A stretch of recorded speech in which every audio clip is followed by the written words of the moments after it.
Say again. Ngo shetani atubesha akavugira mu matwi yacu.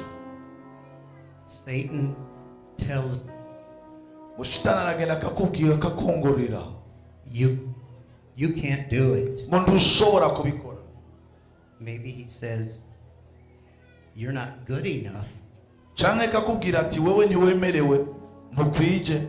Maybe he says they'll make fun of you. Canke akaza akagutwenga. They'll tease you. Akakwagiriza. Those are lies. Ibyo binyoma bya shetani. Ibyo ni binyoma bya shetani. The Bible tells us Bibiliya kiratubwira ngo when we receive the Holy Spirit, iyo twakiriye mpemu yera, we receive power ngo twava tuhawe ubushobozi to go and spread the word. Ngo tugende ngo dutange ijambo hose. If you have the Holy Spirit, Ngo nimuvise mpemu yera, you have the power. Muvise ubwo bubasha. Use it. Bukoreshe.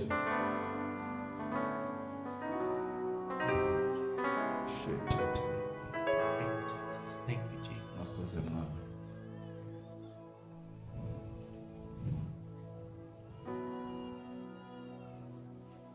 We're going to break those chains of fear. We're going to break those chains of fear right now. Right now. Hallelujah. Father God, right now, by the power of the Holy Spirit, the power of Jesus, I break every chain of fear. Every chain of fear. You will go. You will leave. You have no place here. You have no place here. You will go. Every spirit of fear, you will go. You have no place. You have no place here.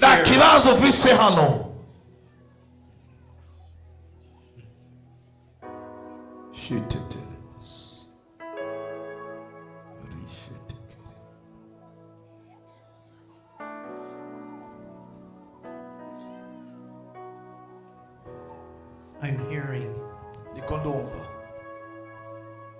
some of you need to repent. You need to ask forgiveness. Forgiveness for not obeying. Not obeying Jesus. If you are sitting here and you have never shared Jesus, you need to repent. You need to ask forgiveness. Father God, I'm sorry I have failed you. Help me. Help me, Lord. Give me your boldness. Give me your courage. To go. To go. To go. Like you have told me.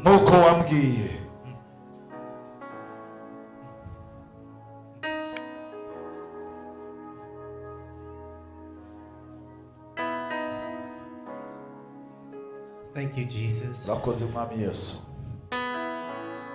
Thank you for your word. Thank you for your Holy Spirit. Thank you for being here today.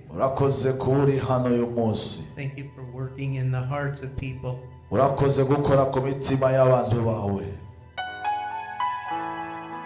Lord, I would ask you that you would stand with everyone here. They make a commitment to go.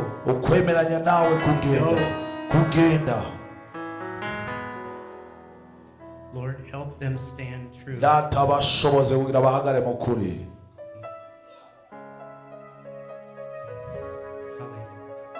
Thank you, Jesus. Urakoze Yesu. Pastor, I shared the other day with some of your twaravuganye igihe giheruka na bamwe muri mwebwe. God gave me a vision. Imana yaraguhaye iyerekwa. The new church. Imana yaramuhaye ingene ichurch izomera. This place is going to go. Wiki kibanza ngo kigiye kugenda. And God is going to give you the new church. Imana yekugwa irushengero runini.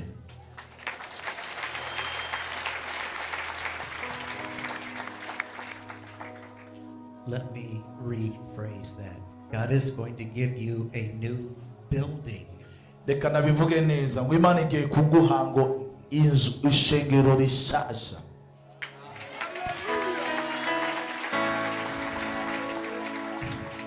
You are the church. Ngo ni mwebwe eglise. This building is not the church. Iyi nyubako ntabwo ari eglise. You are the church. Ngo ni wewe eglise y'Imana. God is going to move his church. Imana igiye He's going to move you. Imana igiye gutwara eglise kandi igiye gutwara mwebwe. Because this place is no longer going to be big enough. Ngo kubera iki kibanza ngo kitagiye kusura kigiye kwaga. If every one of you nimba umwe muri mwebwe obeys yagiye kumvira ijambo mwumvise and you go share Jesus ugiye gusangira Yesu n'abandi with just one, ngo umuntu umwe gusa yabasavye umwe gusa you will double. ngo muzoca muba kabiri muzoca mugwira mube nka kabiri hano. I understand that after the crusade you collected papers with names. Nazi ko ndabitahura neza inyuma y'igikorane ngo mwaratoye ibipapuro n'amazina y'abantu bakijijwe. What a perfect place to start. Mbega ngo nike kibanza cyiza cyo gutanguriramo nyene aho nyene.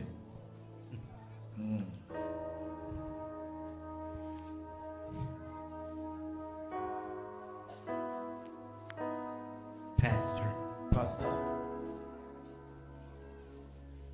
it's not your job to do everything. Ntabwo ari akazi kawe ngo gukora byose. You have many workers to help you. Ngurafise ngo abakozi benshi ngo bagiye kugufasha. You are like the farmer. Mumeze ngo nka wa murimyi. You're planting the seed. Uri kurarima. Uri kurateragira. Call your workers. Guhamagara abakozi. Call your workers. Guhamagara abakozi.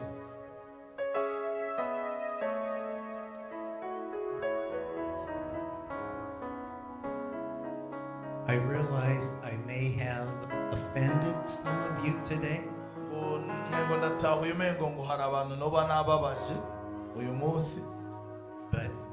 I am not apologizing.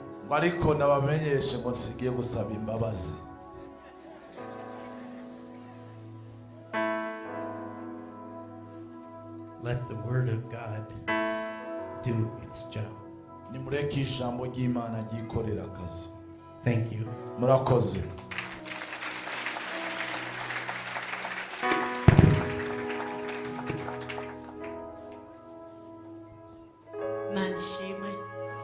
Abasinziriye tuvuga ngo haleluya. Those who are sleeping say hallelujah. Uko niko ndabapogota. That's how then I just then now Uko awake. niko ndabanoba. That's how then I'm just then seeing. Abakaniye tuvuga ngo haleluya.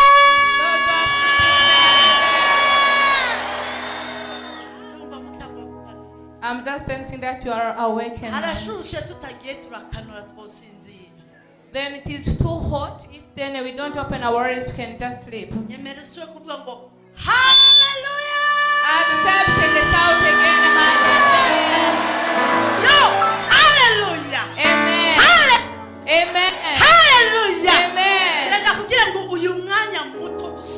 I'd like to tell you in these few minutes which are gira mugenzi remaining. wangu uhora hagira nkore. Tell your neighbors the Lord is going to work for me. Uhora hagira nkore. The Lord is going to work for me. Hallelujah. Amen. Ndumva mwemu yera yatumiye. I'm just feeling that the Holy Spirit has invited people. Ndabeshe. Am I lying? Hallelujah. Amen.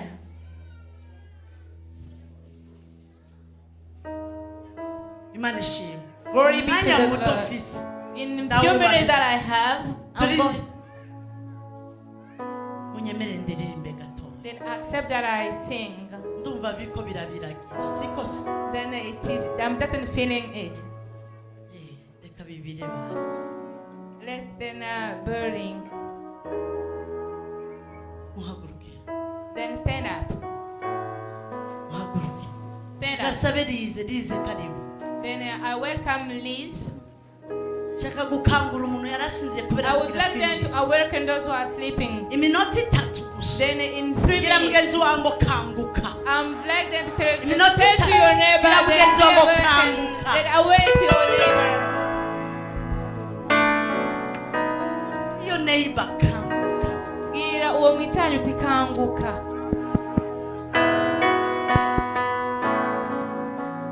Hallelujah. Hallelujah. Amen. Ingo mwana w'Imana turagusasiye. Ingo mwana w'Imana turagusasiye.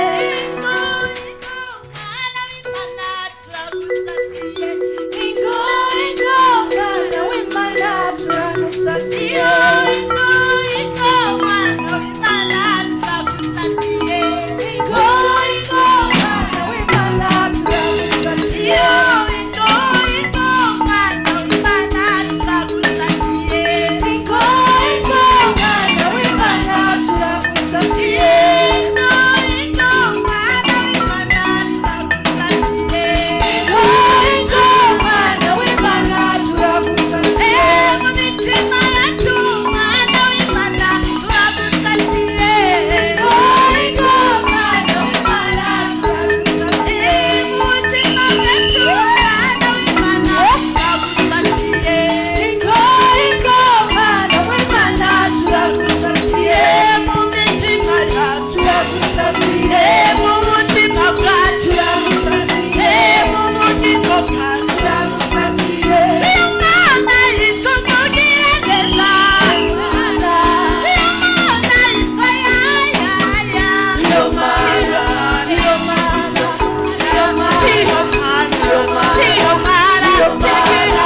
There is something to do like this. akiwacu That is biravuga ngo ours. turagakumbura Then we'll aha niko ndizina niko ndiginira umwami Yesu Then I'm just dancing for our Lord Jesus. hari aho yagukuye There is word hari aho that He calls yadukuye you. There is hari aho yankuye something. There is hariho ariko aratujyana then there is also someone that He's guiding you.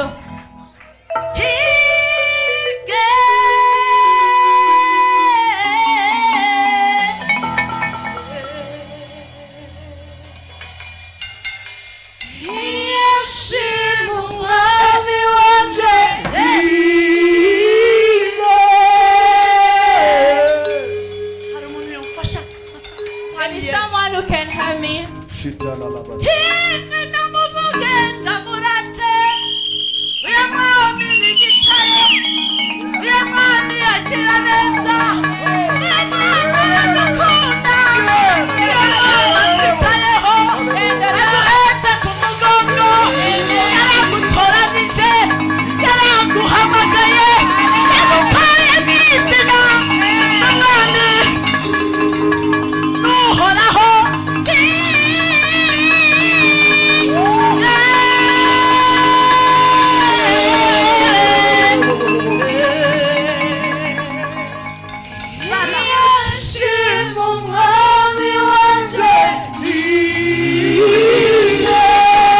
umwami wanjye turagiye turagiye umwami wanjye umwami wanjye umwami wanjye shini mana yanjye shini mana yanjye ibanze izire ibuke shini mana yanjye arangiza aratabara shini mana yanjye shini mana yanjye ibanze ayitazire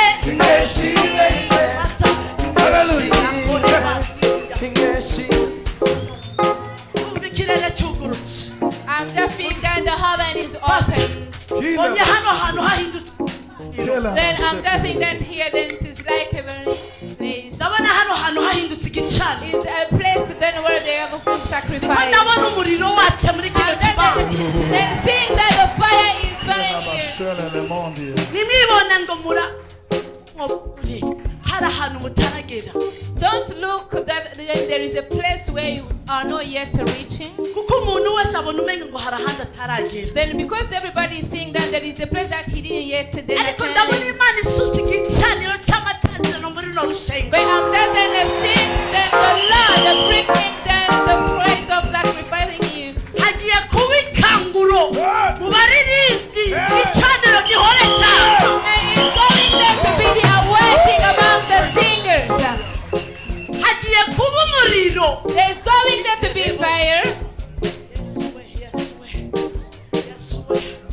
gira mgenzi wangu aho imana yateguye kuvugisha umuzungu se hari ikindi gisigaye se Then I say that to your neighbor. Then because the Lord allows then the white man to prophesy, what is it remaining? kino kibanza gira mgenzi wangu tujye kuzosezerera Then to your neighbor, this place we're going there to leave it.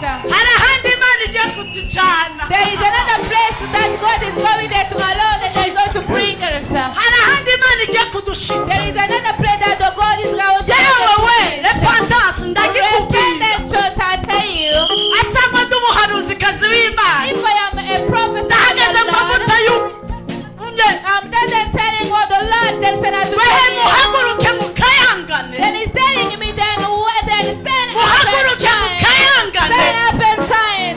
yewe repentance uhaguruke ukayangane Repent, wake up and shine. Then repent, stand up and shine. kubera umuco wawe ugiye kurasira Then because then the Lord is going to be umuco wa known. repentance ugiye kurasira Because then the praise going to ntibihagaze be muri aka kantu then it is not in this place. ihagaze ku cyo imana igiye But it kubakorera is standing in the word that God is going to do for you. ihagaze ku cyo imana iri kirabavugaho It is standing on the word that God is talking kubera about hari you. ikindi kibanza Because then hari ayandi mashami then there are ibikora another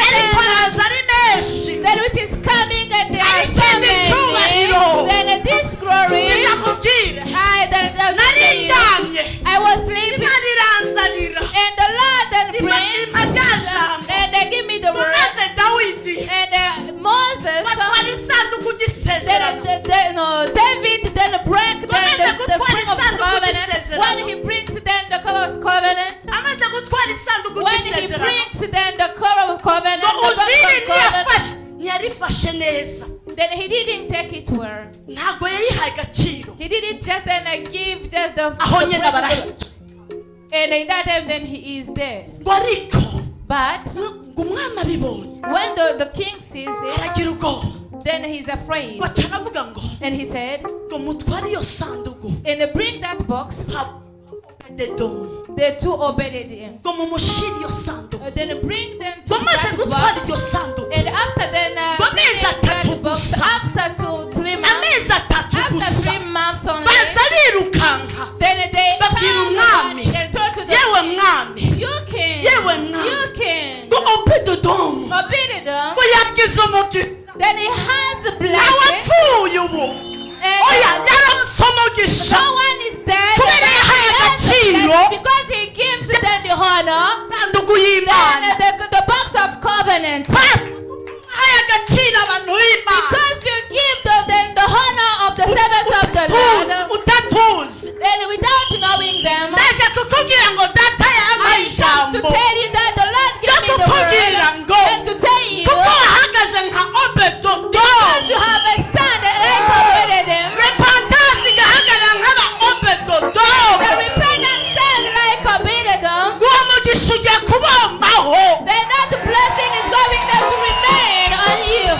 Ntibyamenyekanye gusa. It is not only known, Ntibyamenyekanye it is gusa. not only known, Yarabimenye. but also the king Ko knew Obededomu it. yarose That umugisha. an Obededom Ni has ukuvuga ngo blessing. n'igihugu cyarabimenye. Even the whole nation Obededomu knows yarose that umugisha. Obededom has Iri ni blessing. ijambo ry'ubuhanuzi naje That mvuye is muri the Amerika. prophesied word that Imana I bring yabwiye from ngo yewe America. repentance. But to tell you that to repent, Mugiye kuronka umugisha. you are going there to receive blessing. S'amajambo. Then not in words. It is not words. Taramira ijambo ryiwe. Then you have that the Azotaramira ijambo ryiwe. Yawe Obededomu. Iranyibutse. And the rather remains here. Urwo rushengero ruzoba ari etaje. Then Urwo the church rusengero is going to be a zarakoze zarakoze. Kandi abagiye kubikora ni wowe nanje. and the ones who's going to Nyirabwiza ngo ndabirimo. they say the Lord is in within. Yambwiye ngo abantu bahagaze neza muri uyu murimo. The Muri Lord kino told me gikorwa. those who stand wearing that word, Igiye kubazamura. then he's going there to Igiye kubaha increase. He's amapromosiyo. going to give them a promotion. Igiye kubakura mu gasuzuro ko gupanga. He's going there to remove you just in the shame Mu of rushengero. then mu the mazu church, yanyu. even in your house. Imana iraje kubibakorera. The Lord is going there to do it for you. Imana iratembagaje agasuzuguriro. The Lord is just then pouring out all the shame. Ubyizera ntiyakira igitangaza ciwe. Those who have faith on it, just receive your miracle. Indira nkubwire. Then let me tell you, Mu mibereho yanje sindi wa wundi ngo pokeya. in my custom, I'm not like someone say then Oh, yeah. receive. No. Ariko iyo data mbwiye ngo vuga But ndavuga. if my father told me then to speak, I do it. Ndiko ndavuga icyo Uwiteka yantumye. I'm telling you what the Lord sent me then to say. Yewe repentance. You repentant. Warahoraho. Then you have the favor from the Lord. Bwina habwirana n'ibwina. He said then inside is speaking Iyo by pastor wanyu inside. atari umunyamwuka ngo abwirane no mu mwuka wacu. If then our pastor was a spirit man then to speak Uyu then munsi abantu with us, bakijijwe. then people have been saved. Ntibaba barakijijwe. They weren't saved yet. That's the truth. Nehema ya Goligota. That is the grace from Ni kama Golgotha. bahari kubwa. Nehema ya That Goligota. is then the grace from Inzira umuntu Golgotha. wese yiteguye kuyakira. Then it is for the ones who is prepared to receive it. Hallelujah. Amen. Mwakira message y'Imana mwicara. Receive the message from the Lord and sit Mwakira down. message mwicara. Receive the message and sit down. Ndishiye mu ijambo niruka. We are entering in the word quickly. Kugendana n'Imana. That word with God. Gira nkubwire ijambo ry'Imana gato. I'd like to tell you the word of the Kugendana Lord in n'Imana. few words. That word with God. Twabonye abantu bagendanye n'Imana. We have seen people walking with the Lord. Abantu bagendanye n'Imana. People who have worked with the Lord. Imana yabahaye agaciro. then God honored them. niyo mpamvu uyu munsi That's why today turi hano tuzi Yesu we are here and we know Jesus. kubera hariya bagendanye n'Imana. Because there are people who worked with Imana God. yaragendanye na ba Daniyeli. Then God worked Bibiri with irambwira ngo Daniel. yabakoresheje iby'ubuhizi. Then the Lord told me then he did Imana amazing yagendanye things na with ba them. Mose. Then God worked with But- Moses without speaking. batavuga Without speaking. ariko But Imana irabatoranya. the Lord chose Ndashaka them. kubera ngo Imana ntitoranya ku butoni. Then I would like to tell you then when Justin chose, he did not. Umutware wanje yabankuraje arababwira ngo Then my husband encouraged you ngo by ubwo wese telling you, yogenda abwira umuntu umwe umwe if each goes and tells good news then to one person, twese twaguka then we are going there to be in. ijuru rikanezerwa Even though heaven is going to kuko rejoice. ari cyo twahamagariwe. Because that's the yanabajije ngo calling. ninde agiye kubyemera. I have even then he even asked you who ngira ndababwiza accepts ukuri it. ingenda ngendanye n'Imana Then I would like them to tell you how I worked with the ngiye Lord. mbona Imana I just didn't sing God. impa amanota Who just ku mwaka asked ku Max. mwaka So, irampa amanota.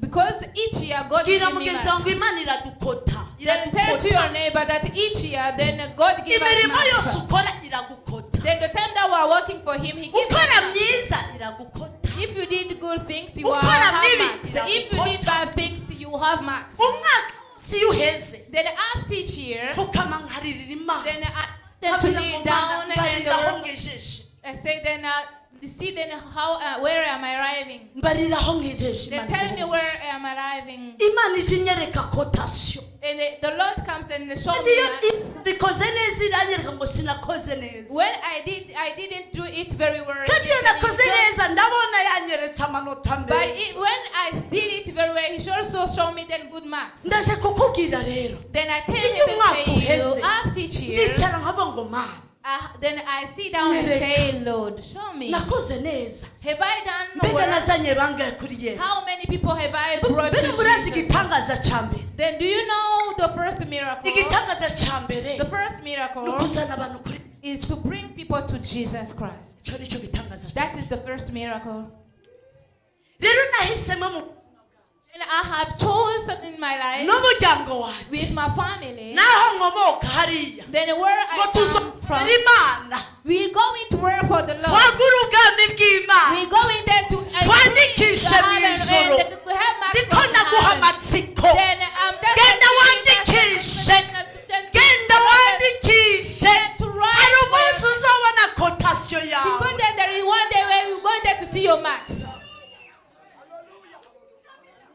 wazanye bangahe wazanye bangahe How many people have mu you gihugu brought to cy'uburundi Jesus? ndafise amateka In this country, then I have Narazanye done the honor benshi. because I brought many people. to ariko Jesus. bwira mugenzi wawe ngo ntaraheza But tell to your neighbor, she didn't yet finish. ntaraheza She didn't yet finish. repentance Repent. mwarazanye benshi You brought many ariko people. mwibwire ngo But tell to ntituraheza yourself, then it is not ahubwo yet over. turatanguye But it is the beginning.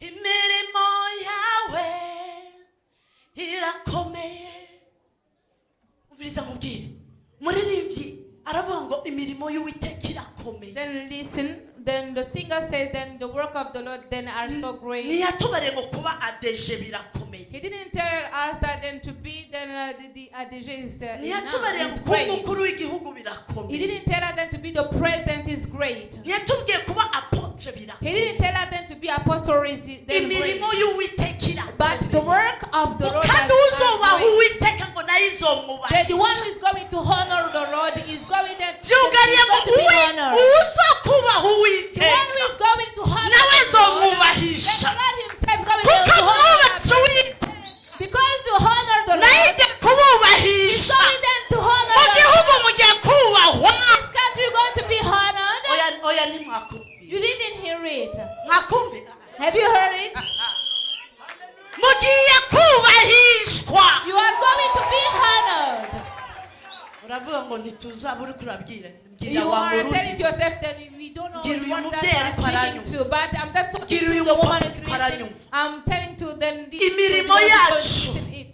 Then our iravuga work, then our speaking. imirimo imirimo ukora The work that you are Imana doing, irayandika. the word writes it. hari igihe nari mu kibazo Then the one day Ndabwira I was in Imana. a problem and I mana tell muri ibi the bihe Lord, ndimo and in this simbona situation, imbere I don't see the Simbona front, inyuma. I don't see the back. simbona I impande don't see the ariko left, narakwizeye but I have Ibuka faith in you. imirimo nakoze. Remember my work. wibuke na kamwe And nagushimishije also then remember Ungirire one day neza. when you have for me. imana ituma ko umuntu And God hari sent imirimo one yawe person. wakoze There mwana are wacu work that you do. mubiriza my imirimo children. uriko urakora irandikwa Then the works that you are hari doing. umunsi are yesu agiye written. kuyibuka And the Lord is repotance going to remember imirimo them. muriko murakora yaranditswe And the work that you Kira are doing mugezi wa are written. byaranditswe And the ndaje things kubabwira ngo that byaranditswe the children that are written. ntibyizijana Then they don't go Nibyi- without. They ntibizijana are going then to them to be mbonye imana no mu spent. mahanga Then even abroad. yabanye natwe Then he has Yahagararanye been with us. natwe. Then he worked mu with us. cyubahiro Then in honor. kubera iki Why? hari igihe Because twayubahishije there are days nayo when iraza we honor iratwubahisha him, and now he honored us.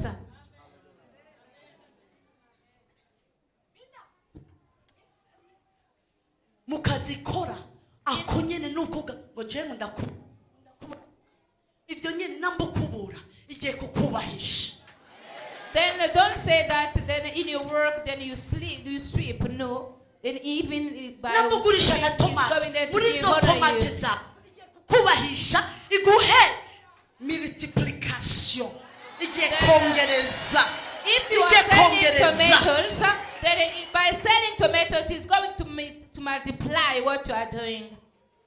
umviriza ndakubarira Then listen, tell you. ngo amarira yorarira umuntu Then ariko bwaca impundu zikavuga then spend much time weeping, but then it is going there to be time where you hear then people then mu shouting. myaka yajaga Sandrine narindi ariko ndi wa musandrine ariko yahinduriwe amateka Last gira mugenzi year, wawe then ngo hari amateka yampinduriye last year, then I was then another Sandrine, but now then he changed. Then how it was. muzi igituma ndiko ndavuga Do you know Kuko then ndi the reason muhira. why I've just started telling it? It's because I am hum. ngira ndakugira ijambo I would like to tell you the word. usomera n'ingoga w'umuntu w'ijambo Read quickly you. usomera ingoma 1:22 umurongo w'16 ingoma 1 musomyi mwiza wa bibiliya andyohere ansomere n'ingoga twiruka The good reader then read 1 Chronicle. ingoma 1:22 Chronicle 1 16 then 22:16. ngira ndakubwira ukugendana na Yesu samajambo n'ibikorwa That work with God, it is not words, but it's umuntu words. yosomera You one who can read for me? uzorondera umusomyi mwiza wa bibiliya ahore araho Then you have them to search a good reader of the Bible to remain in the church.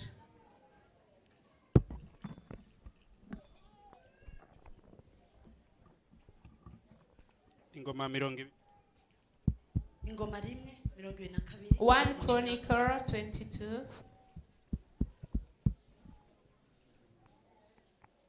Verse 16. ingoma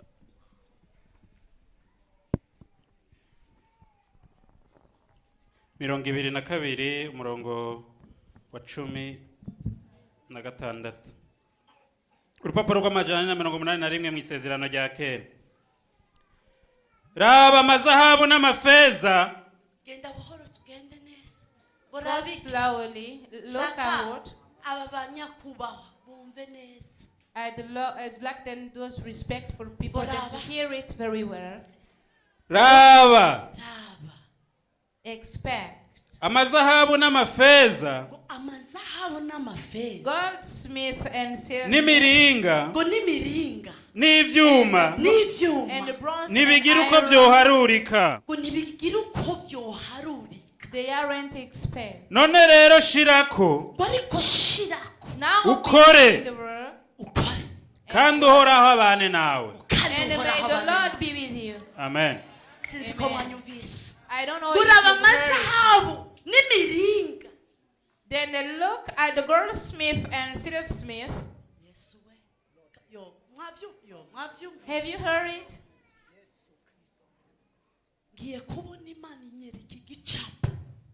Then I'm just seeing the word showing me a chart. Then God showed me then the goldsmith and silversmith, which are just then coming and they are on you. I was thinking that I'm going to preach, but the God tells me that they are going there to be on you. They are coming. They are going there to be on you.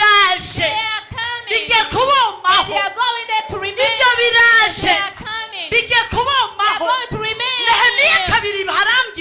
Then for the second time they told me.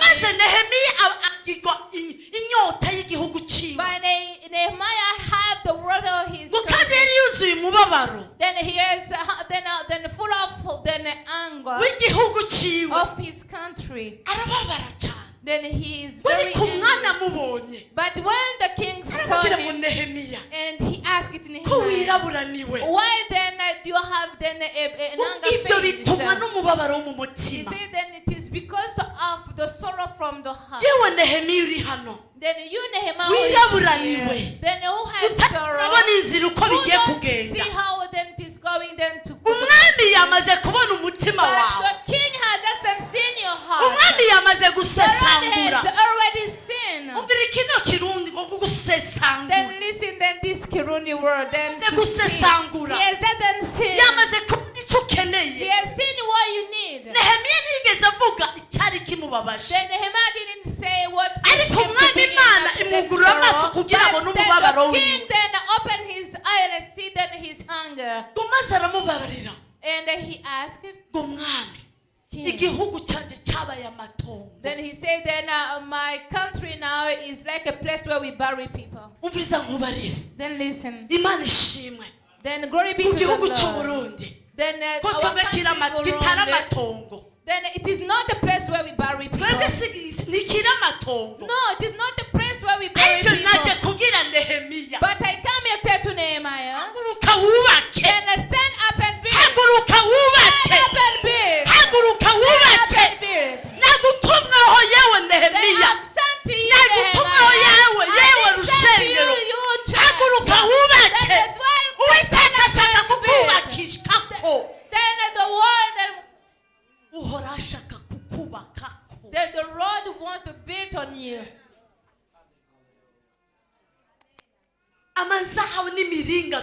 The goldsmith and the silversmith that the one that we're going to be with already. Those that you are need are already here. Then I love so much the Lord just who revealed what you need are already here. Tell your neighbor what I need is already there. What that the church needs is already here. Pastor, God is going to give you a pastor. Because there is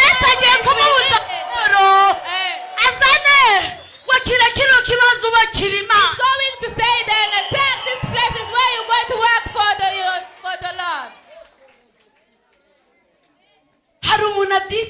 There is someone who is with faith.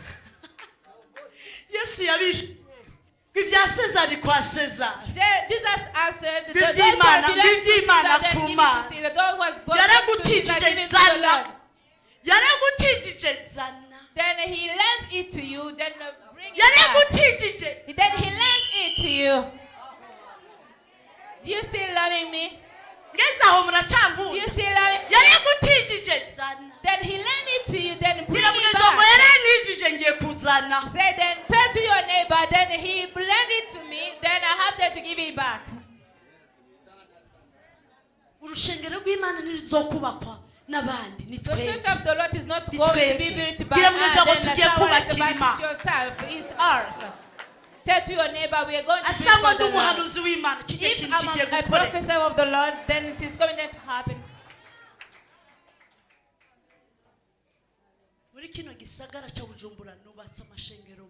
In this town, Bujumbura, I've built many churches. Then when I started, then a student. Then when it is said then to give to the Lord, I was telling Lord, I am a student. But I say, but Lord, nail I'm able to give it. I remember a church here then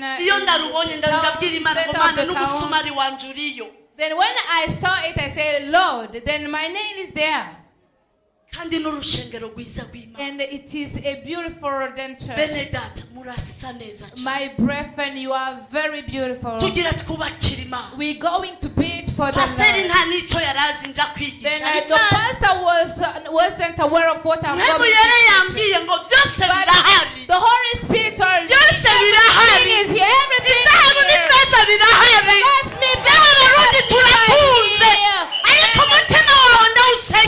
But I'm praying for your heart. Then to be that very bigger, in order to see very far.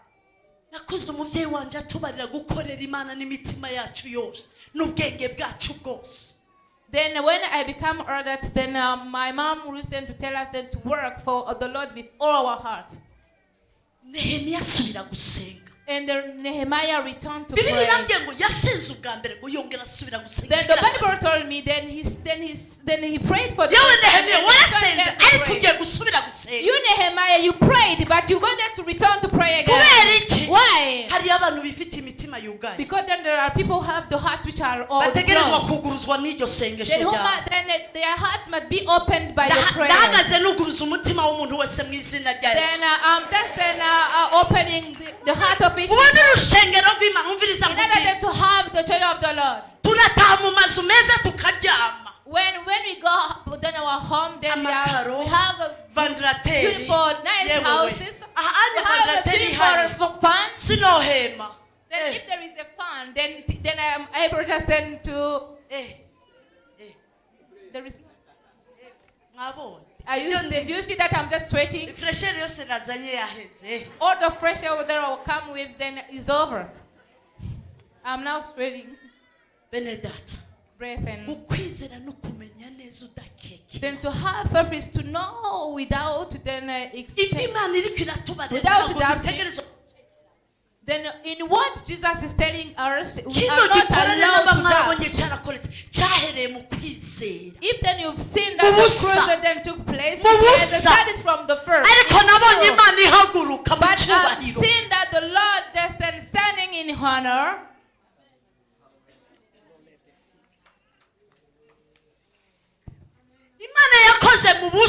Then God's work is in zero. And they give us then a honor. And he uses the vision.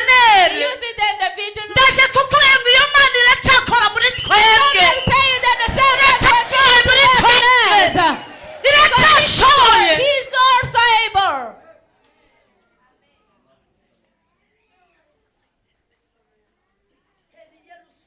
Start from Jerusalem. Start from Jerusalem. Start from Jerusalem. If I'm just talking about the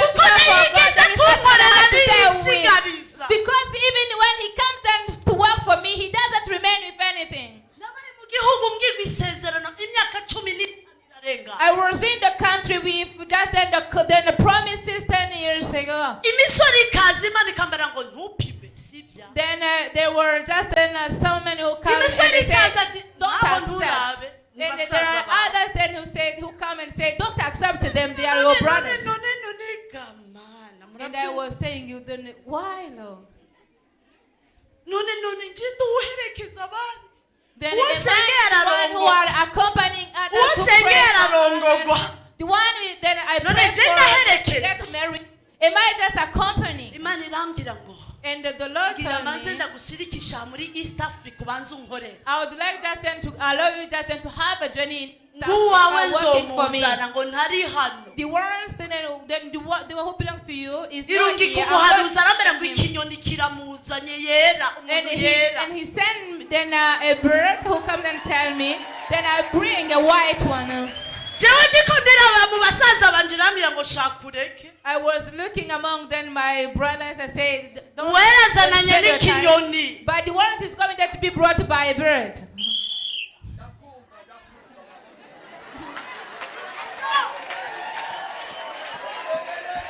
Hallelujah. Amen. The bird brought it. Tell to your neighbor that the bird brought it. Have you seen? Yes. That's Jesus. I didn't just then to search him. Then he found me then in the and David says, I will live in the house of the Lord all the days of my life. If you're working then for the Lord then, faithfully, there's nothing that is going to work. I would like them to tell you then to have then us then in America, that is a blessing. When I arrived there, he started then to use me. Why? Because they have received then a blessing, but they don't. Then they are not Burundi. You then Burundian.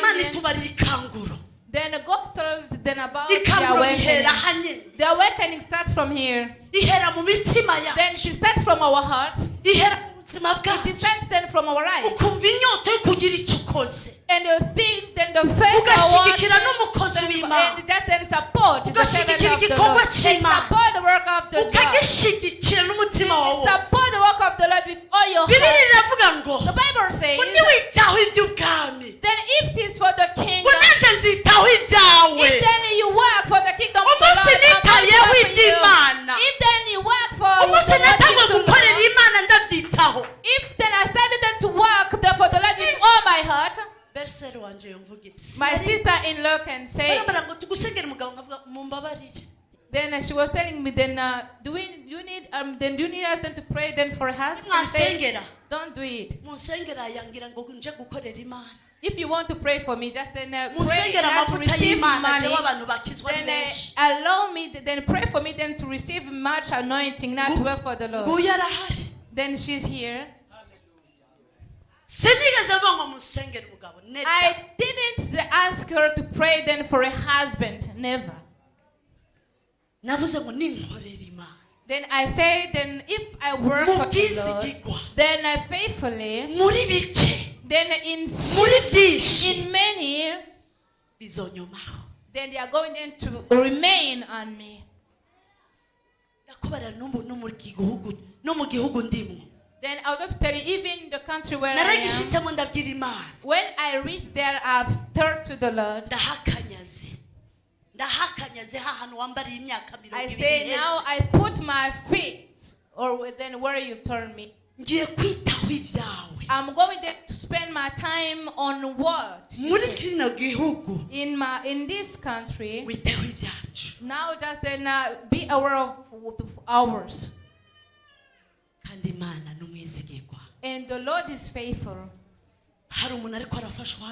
Is there someone who is happy here? I would like to tell you today. Then leave this place and then build for the Lord.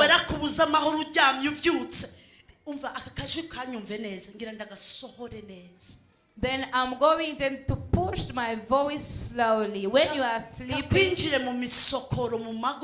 to enter to your ox and we're going to build for the Lord.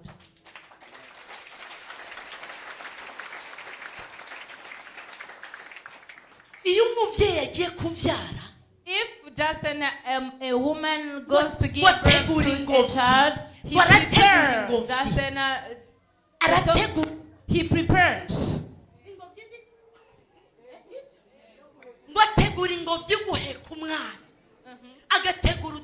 He prepares then the class. He prepares all. those who have received Jesus, then they need a place where we go. Those that we are going to invite, they need a place where they are going. This place is then it is not ours again.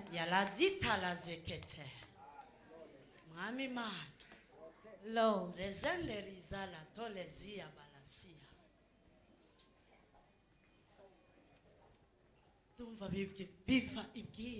I'm feeling that is coming deep. We're going to build for the Lord. Remember where Justin, where Lord took you. Remember where the Lord then allows them to come from. Yes, it is known that you've worked for the Lord. But there is another place where the Lord wants us to reach. Then allow me. That's the same. I was in Minevam church and I was very young. Then I'm just telling you one place that you know. Then they were about then to put just then the and they say about what that they need. They say even if it was just a nail, God is going to reward. I didn't have money. I didn't even 10. I had only then the money for the bus on which I to be back. But I tell to the Lord, Lord, I don't have anything to give you. Then you know, then you see it. But my heart wants me to do something. But this hour, I say then, even if I give a nail, remember me on it. Then many people in Minevam are saved. And many then are and many have received the answer there. But I come here to tell you that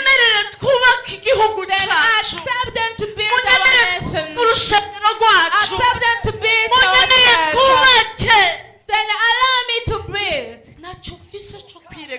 Then you don't have anything then to tell. You don't have anything to tell me.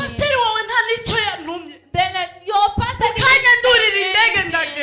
few hours I'm going to take but my heart is going to remain here. Because then also then the blessing I must receive it.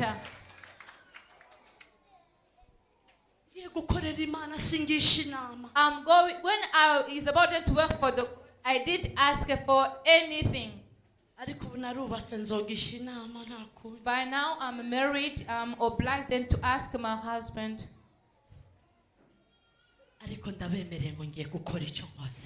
But then I promise, then I have the promise that I'm going to do something.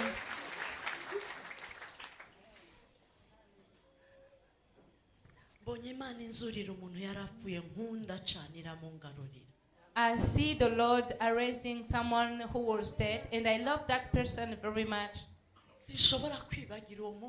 I can't forget that day. That is something that I can't forget. Then I go in my room. Then I see the person fainted and died.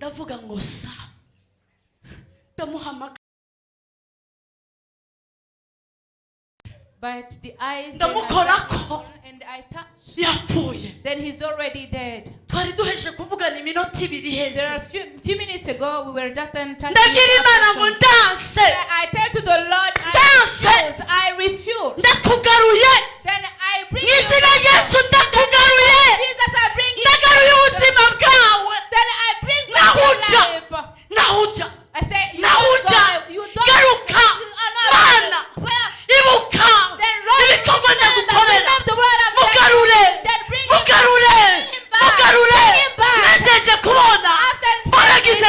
I see that he's opening his eyes.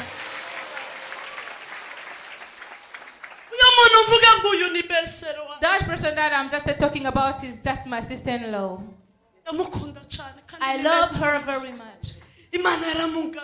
And the Lord bring her back.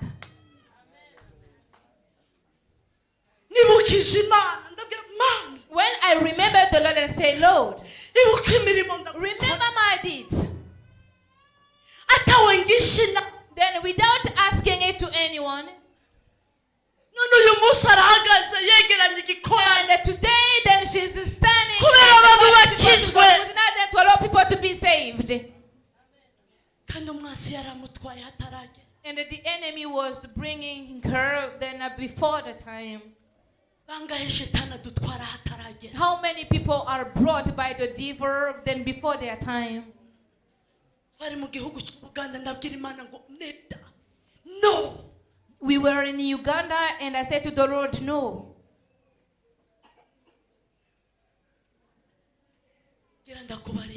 Then I would like to tell you, all that you have then are being given by the Lord. You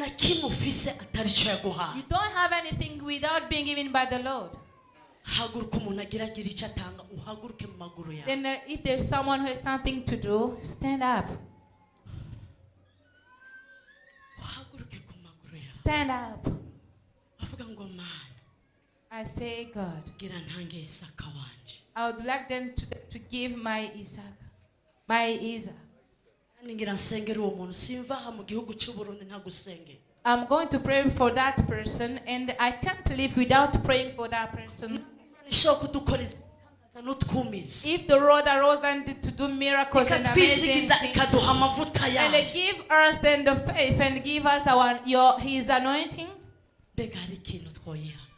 is there something that we can give to Him? Nothing. All that we have belongs to Him. Is there someone who can give his Isaac? And I'm not accustomed then to do things like this one. I don't like them to do things which is similar to it. But then when I entered, then the Lord told me, tell them to build. Then things are there. Then they are there. They are already there.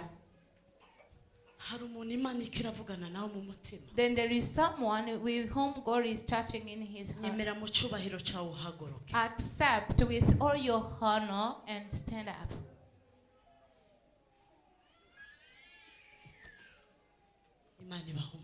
God bless you. Is there someone who wants to build the house of the Lord? Even your nail is going to speak to you. I've said even your nail is going to be your speaker. I'm telling you again, even your nail is going to speak to you.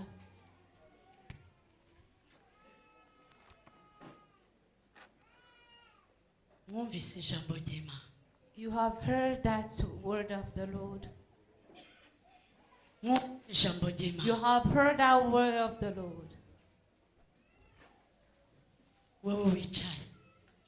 You who is sitting, I don't beg. I don't want to beg. You who is just feeling it, I just then be you then to serve your pastor, because we're going to build. We're going to build.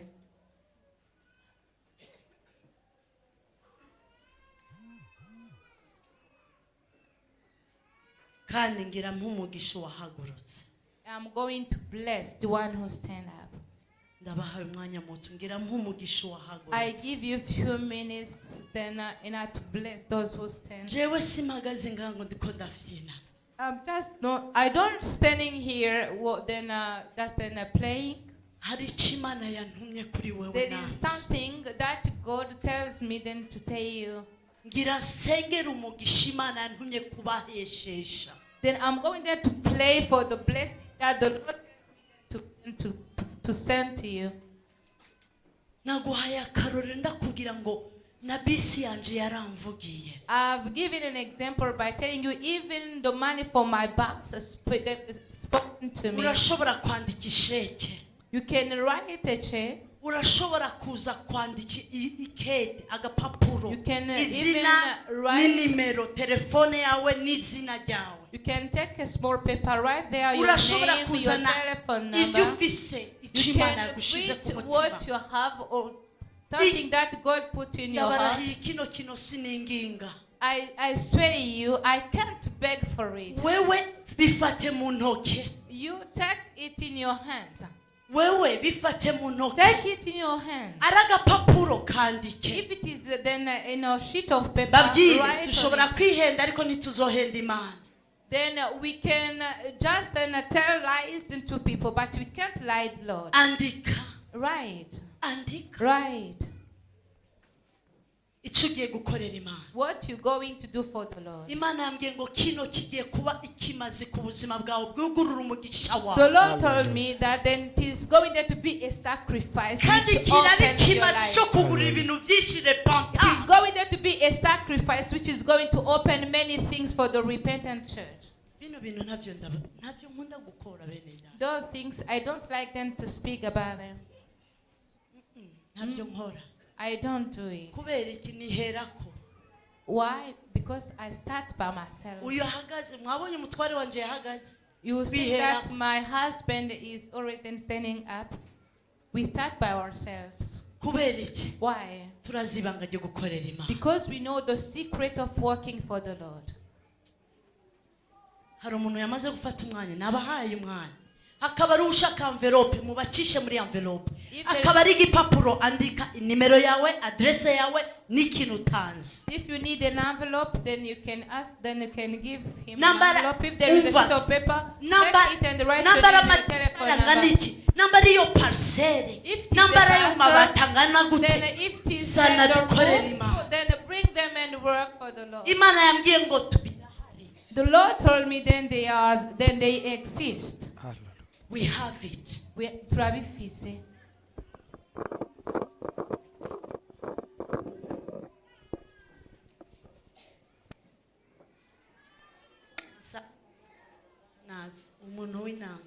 Then I asked the one who plays piano to come.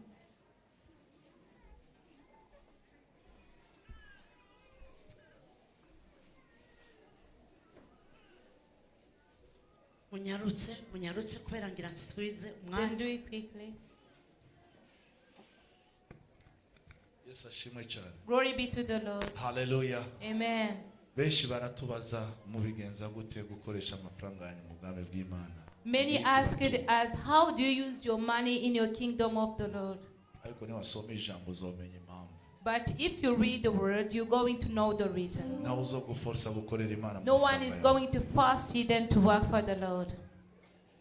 Namenye gukorera Imana muri bike. I know then to work for the Lord in few things. Kuko twarabitojwe. Because then you have been taught. N'ubu duhejeje igikorane. Then even now after the crusade, umufuko usa nk'uwera. Then our pocket then is empty. Ariko pastor ninashika hariya ndadungika miliyoni 3. But when I arrive here, I go to bring them to send to 3 million. Ndashaka abakorera Imana ni muri abo buryo bwanyu. Then I would like those who work for the Lord, don't look at what you possess, ariko murabica Imana izokora inyuma y'icyo. but look at what God is going to do after giving to Him. Sinzi ahantu Imana iriko iradutwara. I don't know where God just guides you. Ariko nitwahagera muzomenya ngo hari ibanga But twamenye. when we're going to reach there, you're going to know that there is a secret down. Ndasengera umuntu ari ngaha rero. Then I'm praying for the one who is here. Ubikora uko uvyumva. Then work as you feel it. Then do it with all your heart. Utanga iciza wumva ko kizoshimisha Imana. Then do the best that you know is going to honor the Lord, and do it in secret. Kandi nazo guhera mu ibanga. And is going also then to answer you in secret. Nashitse mu Rwanda eglise sinari ndayizi aho. Then when I arrived at Rwanda, I didn't know the church. Sanga bariko baratangisha bashaka kubaka ishengero ry'Imana. Then I found people just giving the other to be for the church. Then I had only $300 only. And I checked then the money and I gave. After 1 week, then I have received a visa to go to America. I'd like them to tell you something. Those who know their God. Hallelujah. Amen. Those who know their God. Hallelujah. Amen. They are going just then to fly like eagles. They are going to fly like eagles. There is a place where you can't reach. But what that you're going to give to the Lord is going there to be your speech. That is going there to reach there and speak to you. Then it's the same way then as Abraham gave to the and the sacrifice of Isaac then goes and speak to him. Then it is not needed then to use many just then don't use then many then a brain when you work for the Lord, but fear what is just in your heart. Because when you use your wisdom, then you are unable just then to allow people then to stand up. You go then to say, then it is unable then you then to stand. You can't allow then the mute to speak. But if you are determined just in your heart, then it's possible. Then what is needed is just then the determination from the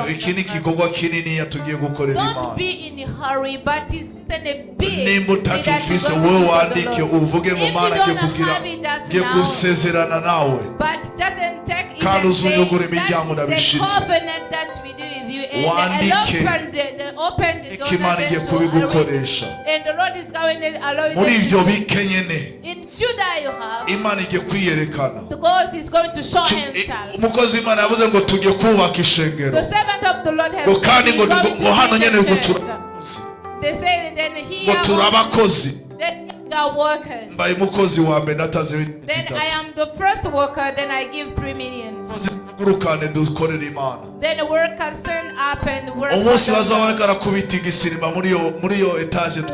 we are then they are going then to dance in the building that we're going to build. Even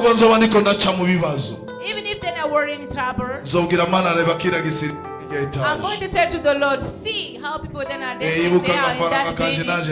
Remember the money that I put there. Then the Lord is going there to speak before then I speak myself.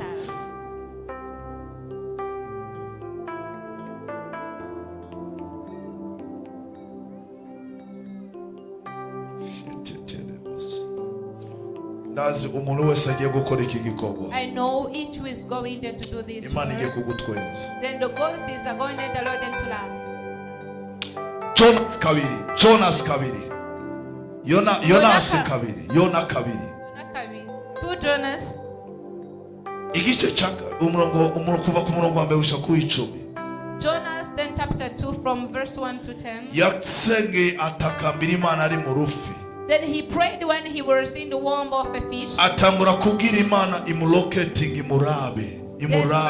He started by telling to the Lord, locate me and look at me. Ariko Imana ntiyari bwigeze yishura. But the Lord didn't answer. Arayibwira ngo nzoza no mu shengero.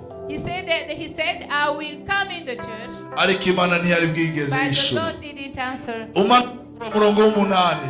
In verse 8. Atangura kuyibwira ingene ari nziza cyane. He started by telling him how he is. Atangura kwiyosha kana ari mu nda y'urufi. He started then saying it when he's in the womb of the Imana ntiyigeze ivuga n'ikintu. But the Lord didn't say anything. Arabaruka ku murongo w'icenda. Then we go down to verse 9. Ibuka igutangira Imana ikintu bimaze. He remembered then the benefit of walking. Ngo arayibwira aje numura muri inda y'urufi. Say then Lord, if you allow me to come out of the womb, I'm going to give you a sacrifice of aho nyene naho Imana iri mu ijuru. And the Lord, when heaven, he heard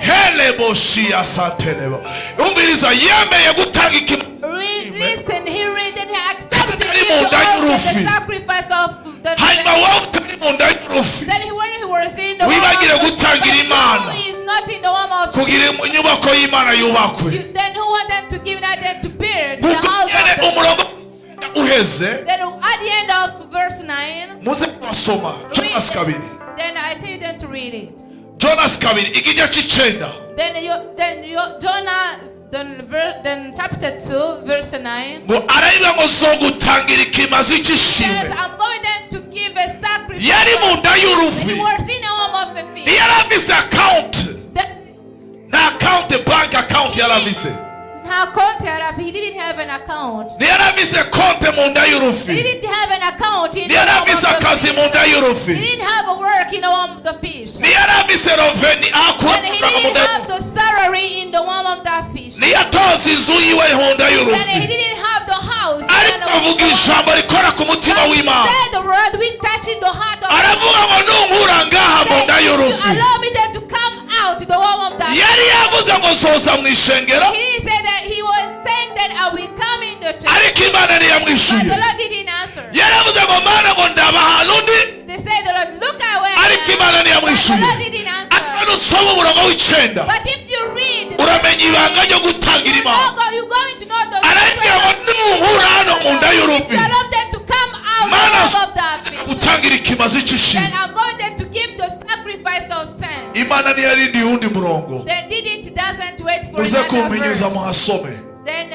go and read that. bibiliya irambwira neza ngo The Bible tells me very ubwo well. nyene ngo Imana icitege ku rufi And just then the Lord give the order to ngo the fish. rudawayo n'imusozi. Then just then to vomit. niko nabwira umuntu afise isezerano I'm just then telling the one who has ariko iryo the covenant. sezerano And ritarasohora. the covenant is not yet taken place. nabwira umuntu afise ikibazo I'm just then telling to one who has the ikibazo covenant. kitarashika. And before the niko nabwira umuntu covenant, afise indwara then I'm just then telling to those who are indwara ill, itarakira before the hearing of the illness, waje mu I rugo iwe was telling the one who have someone who is indwara in his itaragira house, ive mu muryango. before the end of the illness, nyene ndiko ndabwira then that's the same case I'm just then telling. bwira uwo nyene I'm just telling to that person, tanga ikimazi. give a sacrifice. taka ikimazi cy'ishimwe. Just the sacrifice Wubakira Imana. and the grief for the ibyawe Lord. bigiye kuguruka And your things nkuko are going to- yategetse yona agaca urufi rudawa yona. as he commanded to the fish and the fish vomit Jonah. uko niko igiye kutegeka icyo kibazo cyawe kikudaho. That's the same word that he's going to command your niba igiye problem. gutegeka iyo ndwara ikudahwe. It's the same case that he's going then to command your disease then to vomit you. uzi sekre niyi Do you know the secret? kubikora batabigusabye. That is then to do it without asking for it. Imana ntiyari yamusabye ikimazi. The Lord did it asking for just niyo nawe nyine it's yabyiyumviriye. Jonas himself then. umve ni ijambo y'Imana si amajambo yanjye. That's then the word of the Lord. nta hantu is not uzosanga my Imana word. yari yamusabye ikimazi. Nowhere is it written that the Lord asked. ariko yona yariyumviriye nihe solution ya nyuma. Jonas asked himself, what is the solution? aravuga ngo reka ngerageze Imana I say I'm going just then mu byanje. to attempt to ask God. Imana irategeka urufi. And from where I am, the God commanded the fish. ndazi isengesho aza kudusengera naje I rero know the makumugisha prayer that He's going to do for us kuko niwe Imana yabwiye sije yabwiye. is that then she icyo Imana imbwiye gusa has been commanded by the Lord, but Iramye what the Lord tells kukumvira. me Himself imbwiye ngo umvira. is to obey. ndashaka wumvire. And then I would like you aha nyene then, urusengero rutanguriye aha nyene. then the church starts then from here. ndashaka uhaguruke wandike I would like you to stand up and Mukwizera write kwawe. in your faith.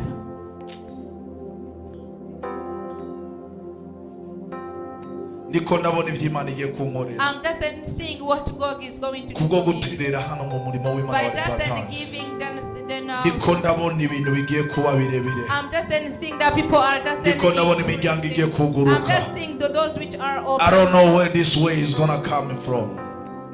I don't know where this way. I don't since how bizozana. I don't know when. Since igihe But I bizobera. obey the voice of God. Mugabo numviye ubugombe I bw'Imana. obey the voice of God. Then numviye icyo Imana ivuze. God is say obey. He said, what do you need? Just obey. Whatever you feel in your heart. Whatever you feel in your heart.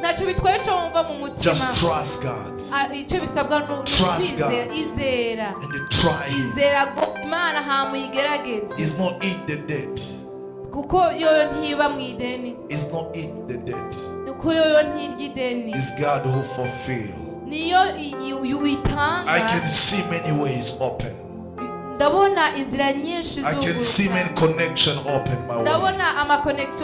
By obedience for this ministry.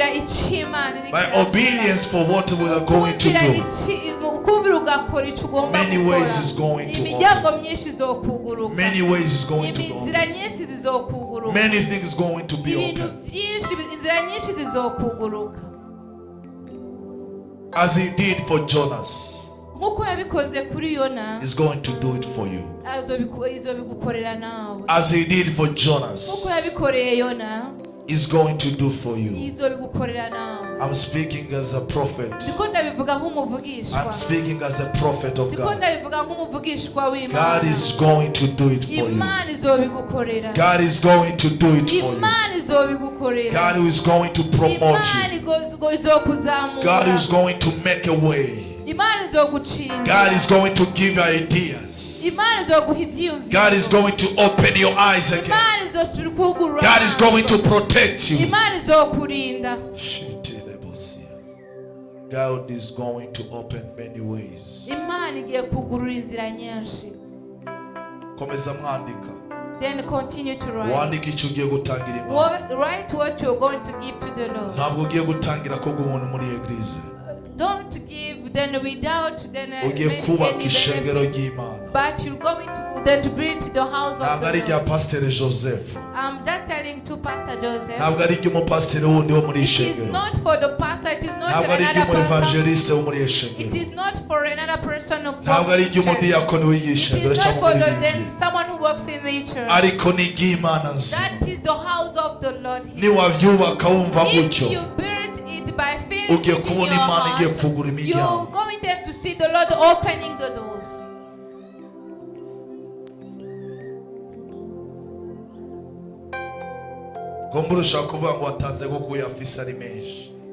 There are some who are saying you give it because you have much money.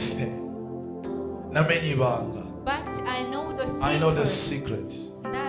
I know the secret. I give when I don't have. I give when I don't have. I give when I don't have. Yes, Lord. I give even when I don't have. I even promise and God will fulfill. Because I know when we go to heaven, the lack I'll be having. The lack I'll be having. I'm a patents of Amphis.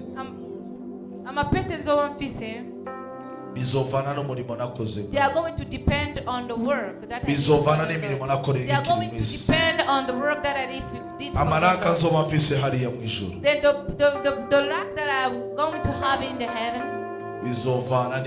They are going to depend on what I did here on this earth. Then I beg you, my you who brethren, listen my voice. You who hear my voice. You who under my voice. Hear what the Lord say. Stand and walk. Go and walk. Because you are walker. You are walkers. You are walkers. Do everything without be pushed by someone. Do it all your heart. If you want to do by secret, do it. Even if you want to do it by secret, do it. Do it. Do it. Do it. Provoke your God. Prepare atmosphere. Prepare to receive your miracle. miracle. Prepare atmosphere to receive your miracle. Because when there is the miracle, or when God is sending an angel, He sent only by purpose. And the personal. He will send the angel for you. Because you already prepared the atmosphere to receive the miracle.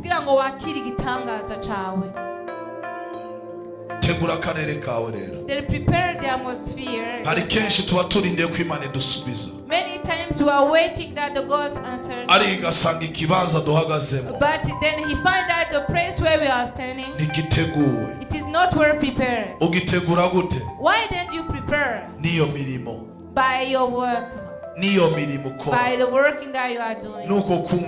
Then by the obedience. God bless you.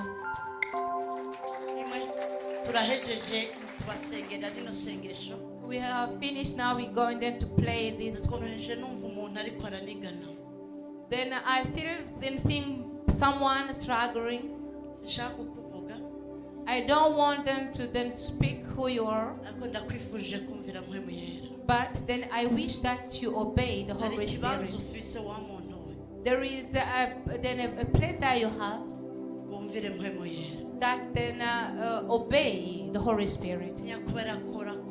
If He tells you to work, work. Because all that we process, then it is then days. You want then who gives something, you can stand up. All who give, then stand up. I'm going to pray.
Commanded or is I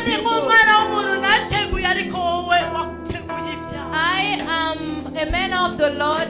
How then I prepare, but you prepare as you wish. I have opened my mouth, and you alone you have spoken. Lord, I did what you put in my heart.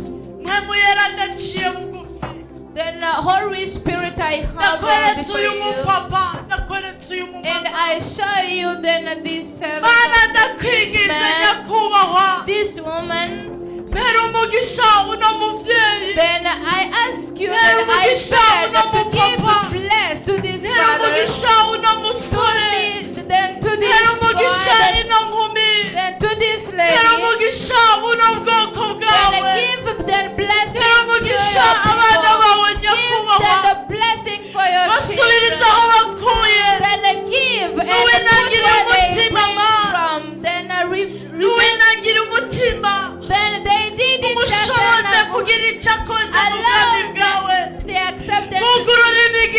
Then open their blessing. Then give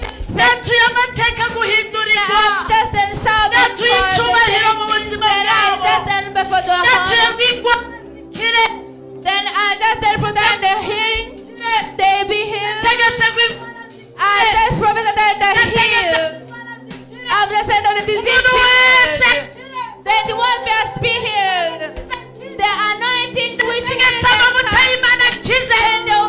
anointing which heals then comes and heals.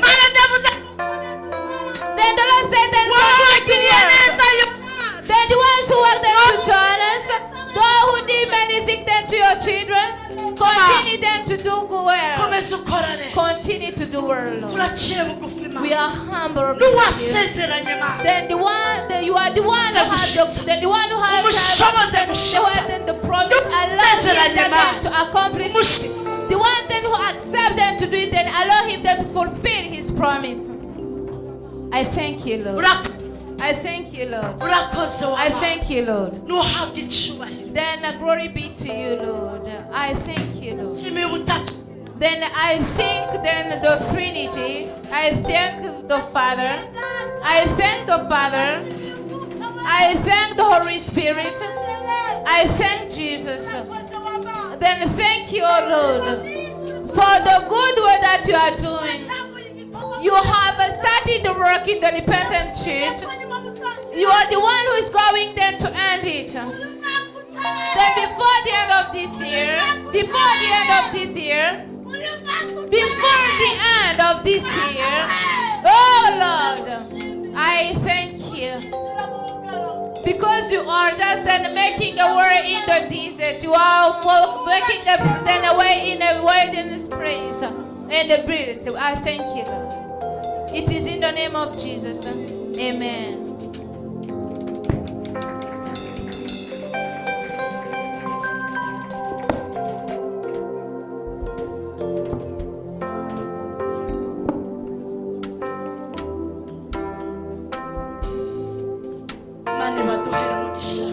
God bless you. Let's welcome the pastor. Then we thank him because he received us. Then we did well by accepting that to give something.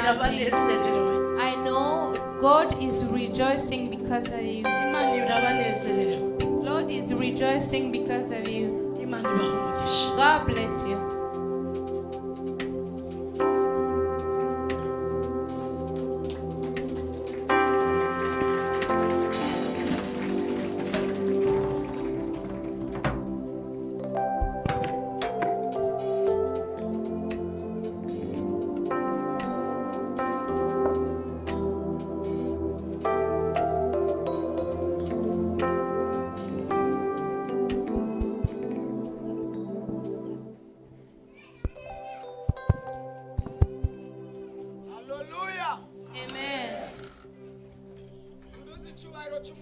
The glory of the Lord.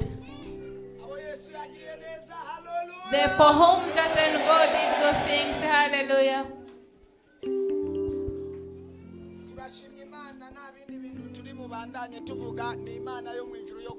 There is nothing that we can add, only we thank the Lord. We are ending the first part. We're going then to enter in the second part. As it is known, today is a word that we're going then to give them the Holy Sin.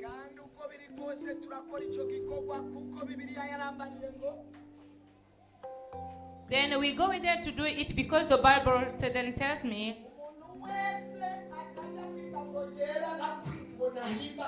then whoever who doesn't eat on the Holy Sin is not told by the Lord. Because the Holy Sin is to eat the bread and the drink. That's this one then is honored by the Lord. That's the reason why we're going then to enter in the second part. By seeing the time, then it is not then to be easy because of the message that I've told you. But and I can't tell the part of it.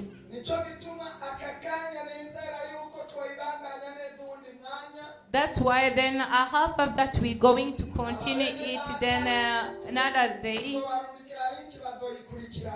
Then we're going then to link, then to send a link to our brethren, then to follow it.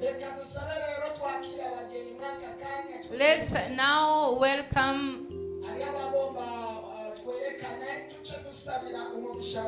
We're going now then to welcome the spouses. There are some are going there to do marriage just now. As the spouses then are coming here, let's just then give a message then to our guests who are here.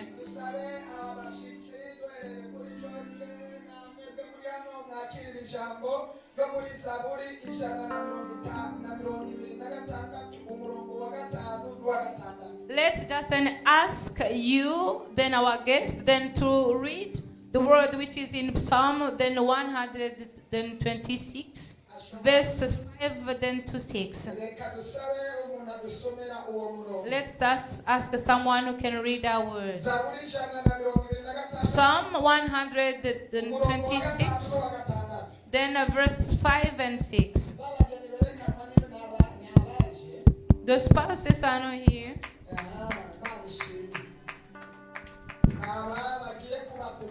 They are the ones who are going then to get married.